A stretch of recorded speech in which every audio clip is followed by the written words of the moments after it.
बिस्मिल्लाहिर्रहमानिर्रहीम।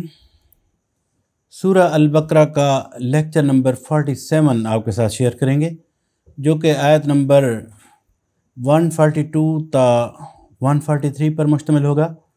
ये आयत मुबारक तहवील क़िबला और उम्मत वस्त के ऐलान से मुतल्लिक़ हैं। इससे कबल हम सूरह अल-बकरा की आयत नंबर 141 तक का तर्जुमा और तफसीर छोटे छोटे लेक्चर्स में अर्ज़ कर चुके हैं।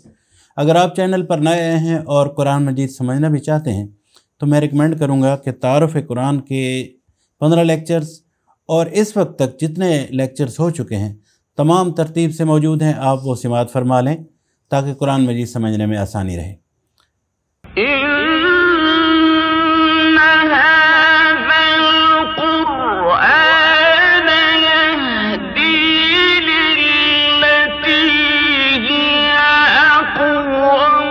अब आइए आयत नंबर 142 की तरफ चलते हैं। बिस्मिल्लाहिर्रहमानिर्रहीम। यहाँ पे दूसरा पारा भी शुरू हो रहा है। सयक़ूलु सुफ़हाउ मिनन्नासि मा वल्लाहुम अन क़िबलतिहिमुल्लती कानू अलैहा क़ुल लिल्लाहिल मशरिक़ु वल मग़रिबु यहदी मन यशाउ इला सिरातिम मुस्तक़ीम।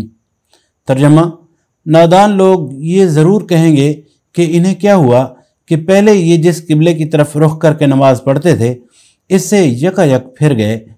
ए नबी, इनसे कहो मशरिक़ और मग़रिब सब अल्लाह के हैं, अल्लाह जिसे चाहता है सीधी राह दिखाता है। आयत के अल्फाज सयक़ूलु सुफ़हाउ मिनन्नासि मा वल्लाहुम अन क़िबलतिहिमुल्लती कानू अलैहा।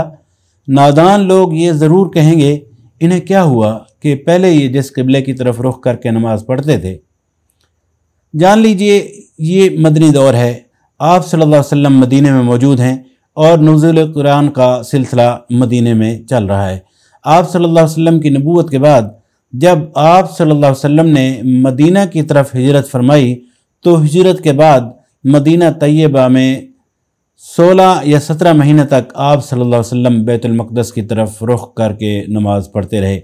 फिर काबे की तरफ मुँह करके नमाज पढ़ने का हुक्म आया, जिसकी तफसील आगे आएगी। आयत के अल्फाज कुल लिल्लाहिल मशरिक़ु वल मग़रिबु यहदी मन यशाउ इला सिरातिम मुस्तक़ीम। आयत के इस हिस्से में इन नादानों के एतराज़ का पहला जवाब है कि इनके दिमाग तंग नज़र थे, नज़र महदूद थी, सिमत और मकाम के बंदे बने हुए थे। इनका गुमान था कि अल्लाह किसी ख़ास सिमत में मुक़य्यद है, इसलिए सबसे पहले इनके जाहिलाना एतराज़ की तरदीद में यही फरमाया गया है कि मशरिक़ और मग़रिब सब अल्लाह के हैं। किसी सिमत को क़िबला बनाने के मानी ये नहीं कि अल्लाह उसी तरफ है। जिन लोगों को अल्लाह ने हिदायत बख्शी है वो इस किस्म की तंग नज़रों से बालातर होते हैं और उनके लिए आलमगीर हकीकतों के इदराक की राहें खुल जाती हैं। आगे है जी आयत नंबर 143 की तरफ चलेंगे। वकज़ालिक जअलनाकुम उम्मतन वसतन लितकूनू शुहदाअ अलन्नास व यकून रसूलु अलैकुम शहीदा वमा जअलनल क़िबलतल्लती कुन्त अलैहा इल्ला लिनअलम मन यत्तबिर रसूल मिम्मन यनक़लिबु अला अक़िबैहि व इन कानत लकबीरतन इल्ला अलल्लज़ीना हदल्लाह वमा कानल्लाहु लियुज़य्यअ ईमानकुम इन्नल्लाह बिन्नासि लरऊफ़ुर रहीम। तर्जुमा: और इसी तरह तो हमने तुम्हें एक उम्मत वसत बनाया है ताकि तुम दुनिया के लोगों पर गवाह हो और रसूल तुम पर गवाह हो। पहले जिस तरफ तुम रुख करते थे इसको तो हमने सिर्फ ये देखने के लिए किबला मुकर्रर किया कि कौन रसूल की पैरवी करता है और कौन उल्टा फिर जाता है। ये मामला तो बड़ा सख्त, मगर उन लोगों के लिए कुछ सख्त साबित न हुआ जो अल्लाह की हिदायत से फैज़याब थे। अल्लाह तुम्हारे इस ईमान को हरगिज़ ज़ाया न करेगा। यकीन जानो कि वो लोगों के हक़ में निहायत शफ़ीक और रहीम है। आयत के अल्फाज लेते हैं। वकज़ालिक जअलनाकुम उम्मतन वसतन लितकूनू। और इसी तरह तो हमने तुम्हें एक उम्मत वसत बनाया। उम्मत मुस्लिमा के हवाले से ये बड़ी अहम आयत है। इसी में उम्मत मुस्लिमा की ज़िम्मेदारी के तयन के हवाले से एक सर्टिफिकेट मौजूद है और यही वो आयत है जिसकी बुनियाद पर उम्मत मुस्लिमा को अंबिया अलैहिमुस्सलाम जैसी अहम जिम्मेदारियों से नवाजा गया है। ये उम्मत محمد صلی اللہ علیہ وسلم کی امامت کا اعلان ہے، اسی طرح کا اشارہ دونوں طرف ہے، اللہ کی اس رہنمائی کی طرف بھی جس سے محمد صلی اللہ علیہ وسلم کی پیروی قبول کرنے والوں کو سیدھی راہ معلوم ہوئی اور وہ ترقی کرتے کرتے اس مرتبہ تک پہنچے کہ امت وسط قرار دیے گئے، اور تحویر قبلہ کی طرف بھی نادان اسے محض ایک سمت سے دوسری سمت کی طرف پھیرنا سمجھ رہے ہیں، حالانکہ دراصل بیت المقدس سے کعبہ کی سمت قبلہ کا پھر جانا یہ معنی رکھتا ہے کہ اللہ نے بنی اسرائیل کو دنیا کی پیشوائی کے منصب سے باضابطہ طور پر معزول کیا اور امت محمدیہ کو اس پر فائز کر دیا۔ امت وسط کا لفظ اس قدر وسیع معنویت اپنے اندر رکھتا ہے کہ کسی دوسرے لفظ سے اس کے ترجمے کا حق ادا نہیں کیا جا سکتا۔ اس سے مراد ایک ایسا اعلیٰ اور اشرف گروہ ہے جو عدل و انصاف اور توسط کی روش پر قائم ہو، جو دنیا کی قوموں کے درمیان صدر کی حیثیت رکھتا ہو، جس کا تعلق سب کے ساتھ یکساں حق اور راستی کا تعلق ہو اور نہ حق اور ناروا تعلق کسی سے بھی نہ ہو۔ آیت کے الفاظ لِتَكُونُوا شُهَدَاءَ عَلَى النَّاسِ وَيَكُونَ الرَّسُولُ عَلَيْكُمْ شَهِيدًا، تاکہ تم دنیا کے لوگوں پر گواہ ہو اور رسول تم پر گواہ ہو۔ پھر یہ جو فرمایا کہ تمہیں امت وسط اس لیے بنایا گیا کہ تم لوگوں پر گواہ ہو اور رسول تم پر گواہ ہو، تو اس سے مراد کیا ہے؟ اس سے مراد یہ ہے کہ آخرت میں جب پوری نوع انسانی کا اکٹھا حساب لیا جائے گا، اس وقت رسول ہمارے ذمہ دار نمائندے کی حیثیت سے تم پر گواہی دے گا کہ فکر صحیح اور عمل صالح اور نظام عدل کی جو تعلیم ہم نے یعنی اللہ نے اسے دی تھی، وہ اس نے تم تک یعنی امت مسلمہ تک بلا کم و کست پوری کی پوری پہنچا دی، اور خود رسول اللہ صلی اللہ علیہ وسلم نے عملاً اس کے مطابق کام کر کے دکھایا۔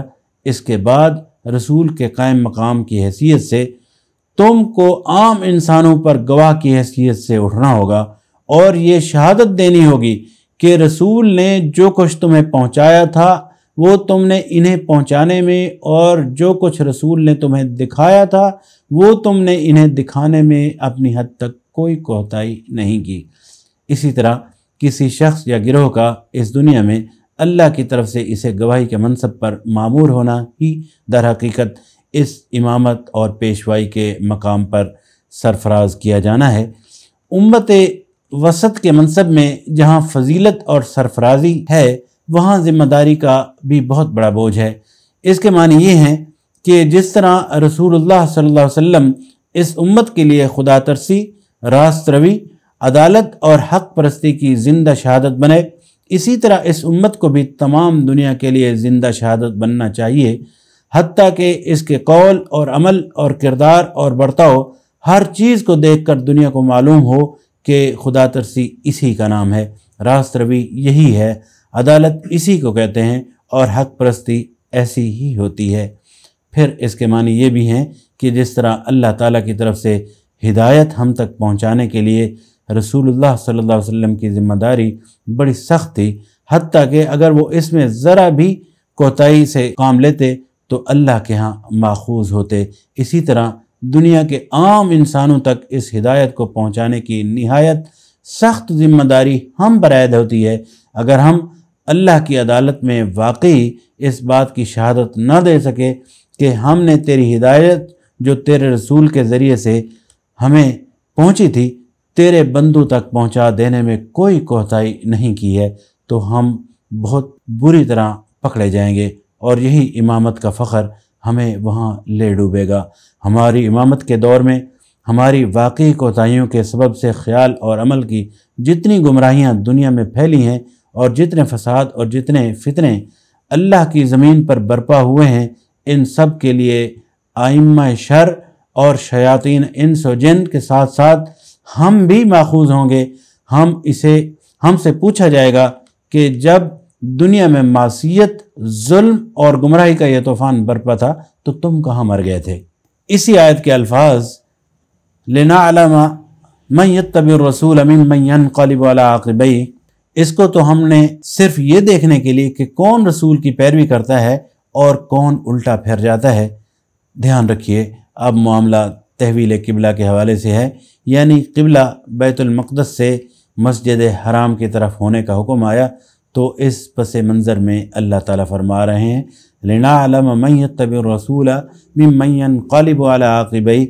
इससे मुराद ये है कि तहवील क़िबला का हुक्म मानने से कौन रसूल की पैरवी करता है और कौन इससे उल्टा फिर जाता है। मामले की नौइयत को हम दो तरह से समझते हैं। मामले का पहला रुख ये है, जब आप सल्लल्लाहु अलैहि वसल्लम को नबूवत से सरफराज फरमाया गया तो उस वक्त जो क़िबला मुकर्रर था आपके लिए और आप सल्लल्लाहु अलैहि वसल्लम के साथ जो फॉलोअर्स थे इनके लिए पहले मरहले में क़िबला बैतुल मक़दस को मुकर्रर किया गया था। इससे क्या मतलब था?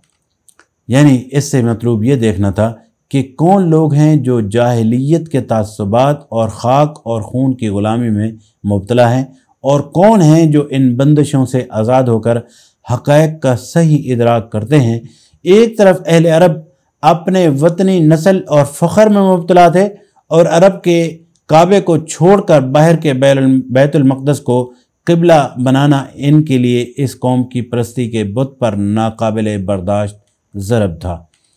मामले का दूसरा रुख देखते हैं। मामले का दूसरा रुख ये था कि बनी इसराइल अपनी नस्ल परस्ती के गुरूर में फंसे हुए थे और अपने आबाई क़िबले के सिवा किसी दूसरे क़िबले को बर्दाश्त करना इनके लिए महाल या मुश्किल था। ज़ाहिर है यहाँ पर मजहबी असबियत के दो बुत मौजूद थे, एक जो जाहिलियत के तासुबात में लिपटा है और ये लोग बैतुल मक़दस को अपना क़िबला मानना नहीं चाहते, दूसरा बनी इसराइल की नस्ल परस्ती का बुत है जो बैतुल्लाह या मस्जिद हराम की तरफ अपना रुख करना पसंद नहीं करते।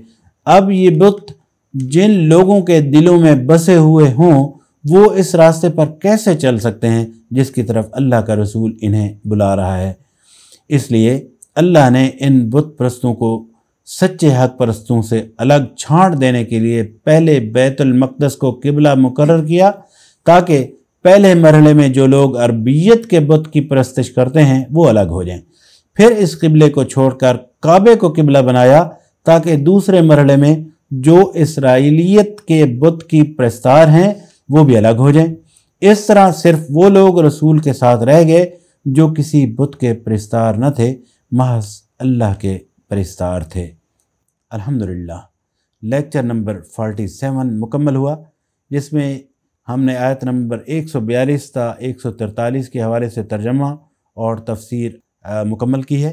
इसके बाद नेक्स्ट लेक्चर में इंशाअल्लाह हम आयत नंबर 144 का तर्जमा और तफसीर लेंगे।